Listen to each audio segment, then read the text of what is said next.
अंधेरी रात में दिखाई दी एक भूतनी। ये कहानी एक ऐसे व्यक्ति की है जिसे एक रात अकेले ही एक सुनसान रास्ते से यात्रा करनी पड़ी। ये घटना एक अजीब और रहस्यमय अनुभव का कारण बनी जो उसकी जिंदगी को हमेशा के लिए बदल कर रख दी। कहानी के नायक रोहित एक युवा और आत्मविश्वासी आदमी था। वो अपने दोस्तों के साथ एक पिकनिक पर गया था और देर रात वापस लौटते हुए उसे रास्ते में एक खतरनाक मुसीबत का सामना करना पड़ा।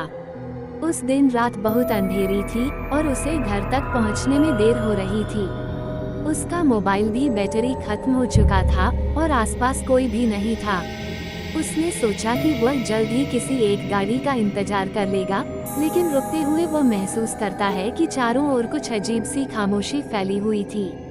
तभी उसकी नज़र दूर से एक महिला पर पड़ी जो सफेद कपड़ों में लिपटी हुई सड़क के किनारे खड़ी थी।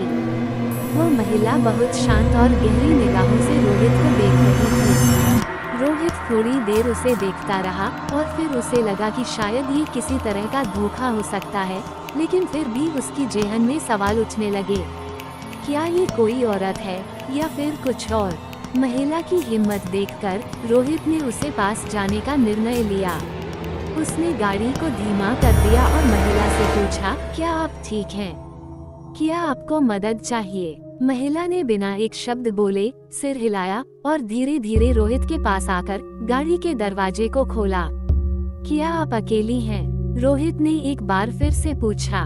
महिला ने उसके सवाल का कोई जवाब नहीं दिया, बस उसकी आंखों में कुछ ऐसा था जो रोहित को अंदर तक डरा गया।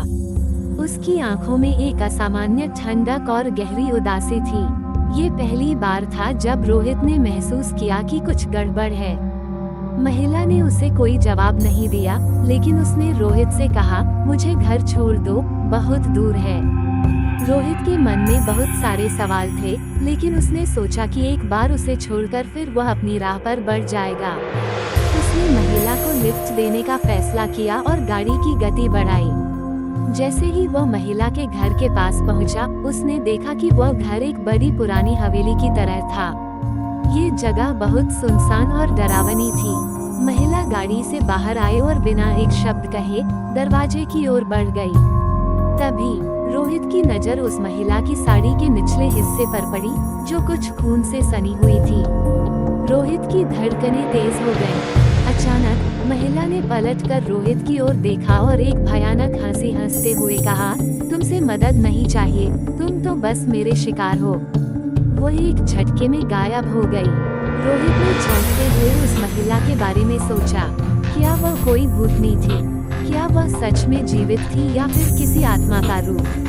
अगले दिन जब रोहित ने पुलिस को इस घटना के बारे में बताया तो पता चला कि उस इलाके में एक महिला की हत्या कई साल पहले हुई थी और लोग कहते हैं कि उसकी आत्मा उस रास्ते पर घूमती रहती है। कई लोग उसे देख चुके थे और जिनकी भी मुलाकात उससे हुई थी, उनकी जिंदगी में एक भूतिया अनुभव हमेशा के लिए बसा रहा। रोहित को समझ में आ गया कि कभी कभी जो लोग हमें रास्ते में मिलते हैं वे सिर्फ एक भूतिया प्रेत हो सकते हैं। उसने तय किया कि वह कभी भी उस रास्ते से अकेले नहीं गुजरेगा। ये कहानी इस बात को दर्शाती है कि कभी कभी जो दिखाई देता है वह हमेशा सच नहीं होता। भूतिया आत्माएं हमें कभी भी अपनी गिरफ्त में ले सकती हैं और हम चाहकर भी उनके चंगुल से बच नहीं सकते।